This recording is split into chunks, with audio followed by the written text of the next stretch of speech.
Welcome to success point by Rohit sir. जैसे कि बच्चों आप लोग जानते हैं कि आपका जेटेट पढ़ाने का हमने एक जिम्मा लिया है और फ्री ऑफ कॉस्ट उसी कड़ी में आज जेटेट का हम एक तीसरा वीडियो लेकर आ रहे हैं, जिसमें आपको एक स्पेशल हम पढ़ाएंगे सोलर सिस्टम। तो हमारे चैनल पर आपका स्वागत है। Welcome to success point by Rohit sir. तो जेटेट योद्धा बैच, आप लोग पता है कि हम लोग एक योद्धे की तरह काम करेंगे, और जब योद्धा निकल पड़ता है तो अपने लक्ष्य को प्राप्त करने के लिए वहां पर हम लोग एक निशाना लगाएंगे और उस लक्ष्य को हासिल करेंगे। हम लोग का लक्ष्य है कि जेटेट पास करना, और वो भी अच्छे नंबरों से आपको मेरिट मिलाने का काम करेंगे। आप जब तक मेरिट में नहीं आएंगे, आपका सक्सेसफुल परिवार आपको तब तक पढ़ाएगा, और हम गारंटी लेते हैं कि आपको 100 प्लस यानी कि करीब करीब 120 प्लस मार्क्स आपको हम लाने का वादा करते हैं। तो आप सक्सेस पॉइंट बाय रोहित से जान रहे हैं सौर मंडल। हम लोग जो आज का टॉपिक पढ़ेंगे बच्चों वह है सौर मंडल यानी सोलर सिस्टम। तो इसमें हम अपना ब्रह्मांड को जानेंगे, ब्रह्मांड का विस्तृत अध्ययन करेंगे। तो बच्चों हम लोग जानते हैं सोलर मंडल में जो मुख्य होता है वह होता है सूर्य। हम लोग कह सकते हैं जैसे हमारा घर का एक परिवार का मुखिया होता है हमारे पापा या दादा, उसी प्रकार हमारा सौर मंडल का जो मुखिया है, जो मुख्य आदमी है वह है सूर्य। सूर्य के चारों तरफ ही हमारा हर ग्रह जो है घूमता है। तो आइए हम उसको इमेजिन करते हैं, कल्पना करते हैं। इस पिक्चर के माध्यम से आपको हम दिखाने का कोशिश करते हैं कि हमारा सोलर कैसे काम करता है। ठीक है, तो बच्चों ये हमारा सोलर मंडल है, सौर मंडल है। इस सौर मंडल में आप देख रहे हैं कि सूर्य कैसे काम करता है। सोलर सिस्टम में आप देख सकते हैं, सोलर सिस्टम में ये हमारा सूर्य है, इस वाला भाग को सन कहते हैं। क्या कहते हैं बच्चों? सन। और इसी से हमारा सभी ग्रह जो है एक बारी बारी से घूमता है। यानी ग्रह का अगर परिभाषा देखिए कितना इजी है कि ग्रह किसे कहते हैं, तो सूर्य का चारों तरफ जो चक्कर लगाता है उसको ग्रह कहते हैं। सिंपल बात। उपग्रह किसे कहते हैं? और जब कोई ग्रह का चक्कर लगाएगा तो उससे हम क्या कहते हैं? उपग्रह कहते हैं। कोई रटने का सवाल ही नहीं, कहीं आपको जाने की जरूरत नहीं। आप इस फिगर को समझिए। ये सूर्य है, मुखिया है, ये मुखिया है, यहां से अपना रोशनी बिखेर रहा है, बिखेर रहा ना। इसके बाद ये क्रम में सभी ग्रह जो है एक क्रम में लगा हुआ रहता है। तो हम लोग बात करेंगे सबसे पहला और सूर्य का सबसे नजदीक का ग्रह, जो आपको एग्जाम में एकदम विदिन 1 क्वेश्चन बन सकता है, वेरी वेरी इंपॉर्टेंट। तो सबसे पहले होता है बुध। कौन सा ग्रह था बच्चों? बोलो तो बुध। आपको पता होना चाहिए कि सूर्य के सबसे नजदीक में कौन सा था? बुध। बुध के बाद होता है शुक्र। बुध के बाद जो एक ग्रह दिख रहा है, ये दिख रहा है ना, इसके बाद क्या होता है? शुक्र। इसके बाद हम लोग ये तीसरा ग्रह जो है बुध शुक्र, ये होता है पृथ्वी। बुध शुक्र पृथ्वी। इसके बाद ये जो आपको दिख रहा है ये कौन क्या है बच्चों? मंगल। इसके बाद होता है शनि। इसके बाद होता है बृहस्पति।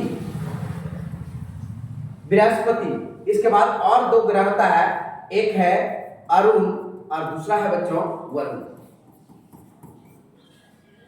आप देखेंगे कि सौर मंडल से सजता हुआ क्रम में बुध शुक्र पृथ्वी मंगल शनि बृहस्पति अरुण और वरुण, ये आप लोग का एक सजा हुआ क्रम है। अब क्वेश्चन ही आएगा आपको एग्जाम में कि बताइए पृथ्वी किन दो ग्रह के बीच में स्थित है? तो देख रहे हैं इधर शुक्र, इधर क्या है? मंगल। ये शुक्र और मंगल। बुध सूर्य के सबसे नजदीक में कौन है? तो बुध। सूर्य से सबसे दूर में क्या है? तो अरुण और वरुण, यानी कि वरुण, इसको यूरेनस, इसको नेपच्यून भी कह सकते हैं। ये आपको थोड़ा सा इमेजिन डायग्राम मेरे ख्याल से अच्छा लगा, आप कॉपी में इसको नोट डाउन कर लीजिएगा। ठीक है, आपको बहुत ही बेस्ट लगेगा ये आप जो बता रहे हैं। आइए हम आगे चर्चा करते हैं अपना सौरमंडल पे। सौरमंडल क्या है? अभी जस्ट आपको बोले थे क्या है सौरमंडल, तो आपको बोले सौरमंडल सूर्य और उसके चारों ओर घूमने वाला ग्रह, उपग्रह, क्षुद्र ग्रह, धूमकेतु और अन्य आकाश पिंडों का एक समूह। माने सूरज के चारों तरफ जो घूमेगा, ग्रह घूमेगा, उपग्रह घूमेगा, क्षुद्र ग्रह घूमेगा, धूमकेतु घूमेगा, ये आकाश पिंड जो सूर्य के चक्कर लगाएगा, इसको हम लोग क्या कहते हैं? सौरमंडल कहते हैं। सूर्य इस मंडल का केंद्र है। बोला था मुखिया, प्रधान, जो घर का आदमी प्रधान है, तो सूर्य क्या है? मुखिया है, सबसे इंपॉर्टेंट है। और इसकी गुरुत्वाकर्षण शक्ति सभी ग्रहों को बांधे रखी। सूरज अपने गुरुत्वाकर्षण में सबको जकड़ करके सबको चारों साइड रोटेशन करा रहा है। जैसे आपको पता है अर्थ में ग्रेविटेशनल है, जिसके कारण को सेब कोई अन्य फल जो गिर जाते हैं, उसी तरह सूर्य में वो ग्रेविटेशनल है जो चारों तरफ के ग्रहों को अपनी ओर केंद्र की ओर खींच कर रखता है।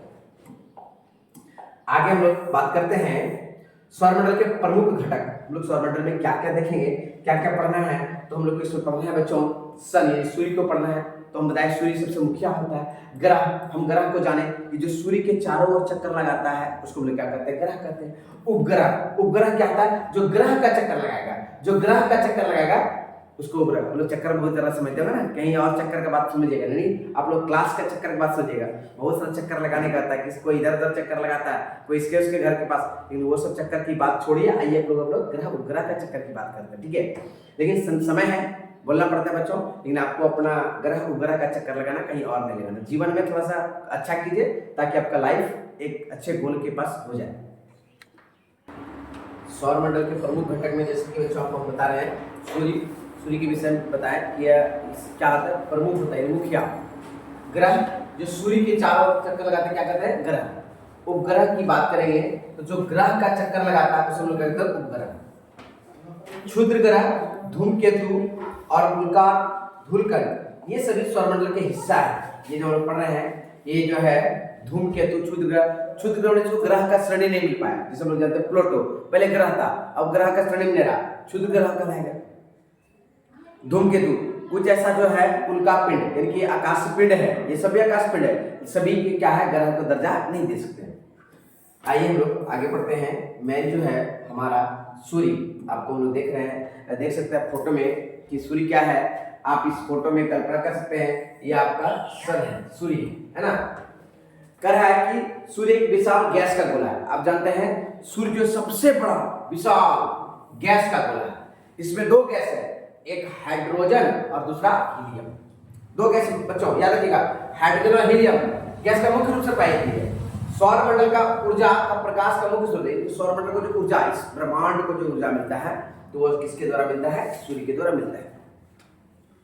सूर्य का प्रकाश पृथ्वी तक पहुंचने में आपको पता है बिल्कुल इंपॉर्टेंट, ये लाइन बिल्कुल वेरी वेरी इंपॉर्टेंट है, 8 मिनट 20 सेकेंड, या याद रखिएगा 500 सेकेंड। इसको चेंज कर सकते हैं कि 500 सेकेंड कितना देर लगता है बच्चों, 500 सेकेंड, 8 मिनट 20 सेकेंड। सूर्य पृथ्वी से लगभग 15 करोड़ किलोमीटर, यानी कि हमसे पृथ्वी से सूर्य जो है दूरी जो है 1 नॉटिकल माइल, ठीक है, एस्ट्रोनॉमिकल माइल।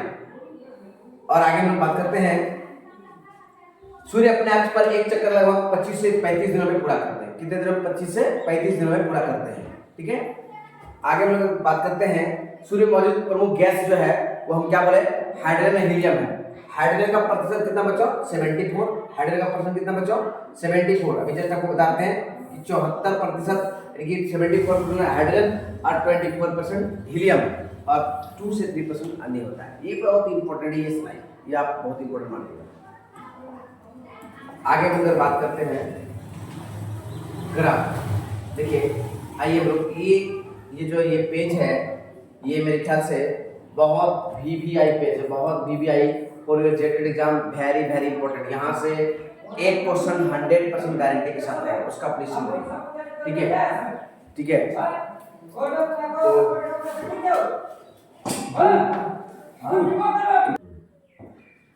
बच्चों थोड़ा सा डिस्टर्ब है, हम लोग मोहल्ला में क्या कीजिएगा, थोड़ा होता है, कोई थोड़ा सा आप समझ सकते हैं, लेकिन उसके लिए सॉरी। ये हम लोग इससे एक क्वेश्चन रहेगा बच्चों, पक्का बिल्कुल, यहाँ से इस पेज से एक क्वेश्चन हम गारंटी के साथ, दावे के साथ कर सकते हैं, एक रहेगा। आप इसको देख लीजिए, आपको बहुत ही इंपॉर्टेंट, बहुत ही महत्वपूर्ण कह सकते हैं, लाख रुपए के क्वेश्चन है। बुध ग्रह जानते हैं, मर्करी कहते हैं, सूर्य से सबसे निकट ग्रह, बहुत बहुत इंपॉर्टेंट, कई बार पूछा, हर एग्जाम में इंपॉर्टेंट है।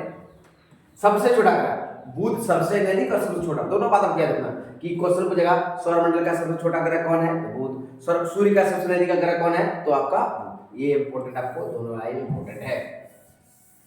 आगे हम बात करते हैं शुक्र, सबसे चमकीला ग्रह, यह सबसे क्या था, नजदीक और सबसे छोटा, और कैसे सबसे चमकीला यानी कि राइजिंग यानी सबसे चमकीला, और पृथ्वी का बहन या हम लोग पृथ्वी का भगनी, या भोर या सांझ का तारा, जो हम लोग कह सकते हैं भोर का, सांझ का तारा, सुबह चमकीला ग्रह कह सकते हैं, पृथ्वी की बहन कह सकते हैं, पृथ्वी की भगनी कह सकते हैं। ये बहुत बहुत इंपॉर्टेंट है, हम उसको क्या कहेंगे, शुक्र। क्या कहेंगे बच्चों, शुक्र।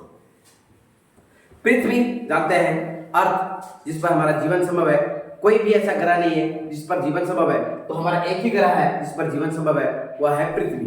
और जब आसमान में जाता है ना, पृथ्वी को देखता है ना, तो पृथ्वी पर नीला नजर आता है, क्यों, क्योंकि पृथ्वी पर 75% हिस्सा में क्या है, जल है। जब जल जहां पर 75 भाग में है, तो जो ऊपर से देखेंगे पृथ्वी नीला रहेगा, इसलिए इस ग्रह का दूसरा नाम नीला ग्रह भी कहते हैं बच्चों। आइए मंगल की बात करते हैं। मंगल को लाल ग्रह है ना, इसको लाल ग्रह का उपाधि देते हैं। जीवन की संभावना, और हम लोग का भी शोध चल रहा है, रिसर्च चल रहा है, जानते हैं बच्चों।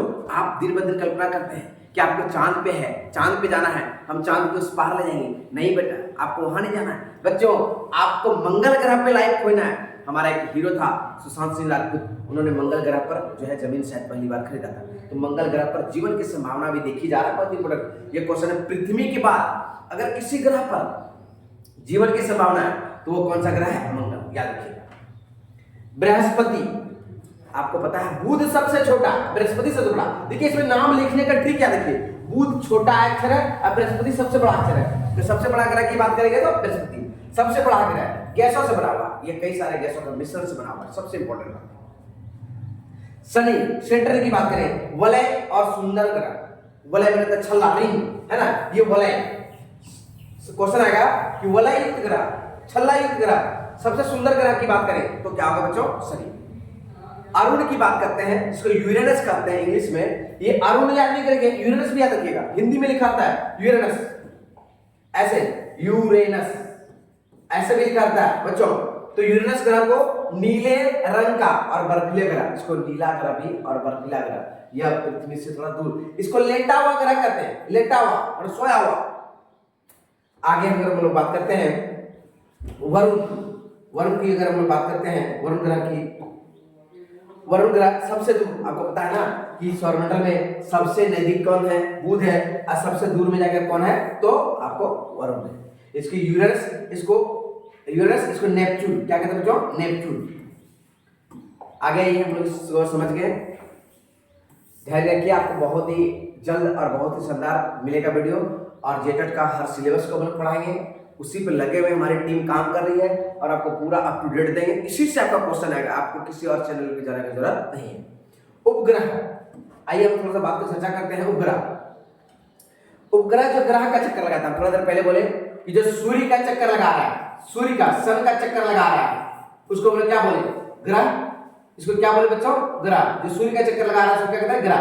और जो ग्रह का चक्कर लगा रहा है उसको कहते हैं उपग्रह। क्या कहते हैं बच्चों? उपग्रह। याद रखिए, एक शायरी है, कहावत है कि फिराक तेरी फिराक में नहीं है, फिराक उसकी फिराक में है जो तेरी फिराक में नहीं है। आप लोग किसी के फिराक में मत इधर घूमिए, चक्कर मत लगाइए। आप लोग अपना सिलेबस जेटेट का चक्कर लगाइए। आपको पढ़ना है अपना सिलेबस का चक्कर, इधर उधर चक्कर लगाने से मिलने वाला नहीं है। आप किसी और चक्कर में, वो किसी और चक्कर में, इसलिए आपको चक्कर अपना ग्रह उपग्रह का लगाइए। आइए हम आगे बात करते हैं। पृथ्वी का उपग्रह कौन है बच्चों? चंद्रमा। आपको तो बिल्कुल याद रखना है, एक पृथ्वी का एकमात्र उपग्रह चंद्रमा है और इसका कोई भी दूसरा उपग्रह नहीं है। ठीक है, ये तो बहुत इंपॉर्टेंट क्वेश्चन है। अन्य ग्रहों का भी कई उपग्रह होता है। आप जानते हैं सबसे ज्यादा उपग्रह जो है वो बृहस्पति का है और सबसे कम जो है अन्य सभी ग्रहों का है। जैसे हम बात करते हैं बृहस्पति का जो उपग्रह की नाम है उसको गैनीमेड, क्या कहते हैं? क्या कहते हैं बच्चों? गैनीमेड। पृथ्वी बृहस्पति का जो उपग्रह है उसको कहते हैं गैनीमेड, और शनि का जो उपग्रह है टाइटन। शनि का उपग्रह जो नाम है बच्चों? टाइटन। तो आपको याद रखना है कि बृहस्पति का उपग्रह का नाम गैनीमेड है, टाइटन किसका उपग्रह है? तो शनि का उपग्रह है। आपको ये सब देखना है, क्षुद्र ग्रह और धूमकेतु। आइए थोड़ा सा बात करते हैं क्षुद्र ग्रह और धूमकेतु। हम बोले थे क्षुद्र ग्रह और धूमकेतु। क्षुद्र छोटे छोटे चट्टानी पिंड मुख्यतः रूप से मंगल और बृहस्पति के बीच पाए जाते हैं। जो ग्रह या छोटे छोटे चट्टान जो मंगल और बृहस्पति के बीच में पाया जाता है, जो किसके बीच में, एकदम डायरेक्ट आता है क्वेश्चन कि क्षुद्र ग्रह किन दो ग्रह के बीच में होता है? तो आपको याद रखना मंगल और बृहस्पति के बीच में छोटे छोटे चट्टान, छोटे छोटे ग्रह के रूप में पाए जाते हैं, क्या कहते हैं? क्षुद्र ग्रह कहते हैं। धूमकेतु, तो ये धूमकेतु क्या है? बर्फ, धूलकण और गैसों से बना होते हैं। धूमकेतु ना क्या है? बर्फ का गोला है, यानी कि धूल है, गैसों से भरी है, तो इसे हम लोग क्या कहते हैं? धूमकेतु कहते हैं। ये सूर्य के चारों ओर लंबी अंडाकार कक्षा में घूमते हैं। यह क्या करता है? ये सूर्य है ना, इसके चारों ओर अंडाकार की तरह, अंडा इस तरह का आकार होता है, अंडा इस तरह करके क्या करते हैं? सूर्य से दूर क्या करते हैं? घूमने का काम करता है, इसीलिए इसको हम लोग धूमकेतु कहते हैं। आगे हम लोग देखते हैं इस पर सौरमंडल का महत्व हमारे जीवन में क्या है, जानते हैं। अगर ये सूर्य नहीं होता, ये अगर सौरमंडल नहीं होता तो हम लोग का जीवन संभव नहीं था। सूर्य जो है सौरमंडल का क्या है बच्चों? मुखिया है। तो वही लिखा है, सौरमंडल हमारे जीवन का क्या आधार है, सूर्य के बिना हम जीवन की कल्पना नहीं कर सकते, जीवन नहीं हो सकता है। इस अध्याय में हम ब्रह्मांड को और समझने की मदद मिलता है। इस अध्याय को अगर हम लोग पढ़ते हैं तो हमें यूनिवर्स अपना ब्रह्मांड को और समझने का मौका मिलता है। आइए पर एक तो पेज होगा निष्कर्ष में क्या, तो आपको जेनेट का क्लास है तो आपको बता रहे हैं निष्कर्ष में क्या निकल रहा है कि सौरमंडल एक जटिल और अद्भुत व्यवस्था है। सौरमंडल एक जटिल एक अद्भुत व्यवस्था है। इसमें सूर्य, उपग्रह अन्य आकाशपिंड की हम लोग शामिल करते हैं। इस अध्याय में हमारा भविष्य और ब्रह्मांड को क्या कहते हैं समझने, पहले हमारा भविष्य और ब्रह्मांड को कैसे समझेंगे, तो शायद सौरमंडल को हम बताएं और एक नेक्स्ट वीडियो लाएंगे जिसमें आपको हम हर एक ग्रह को अलग अलग से बताएंगे, बुध, शुक्र, पृथ्वी, मंगल, बृहस्पति, शनि, सबको डिटेल बताएंगे और थोड़ा और चर्चा करेंगे। ज्योग्राफी का नेक्स्ट वीडियो देखने के लिए हमारे चैनल पे जुड़े रहिए। आपको मेरा वीडियो अच्छा लगे तो लाइक शेयर सब्सक्राइब जरूर कीजिए। Thank you for watching my video. Bye bye.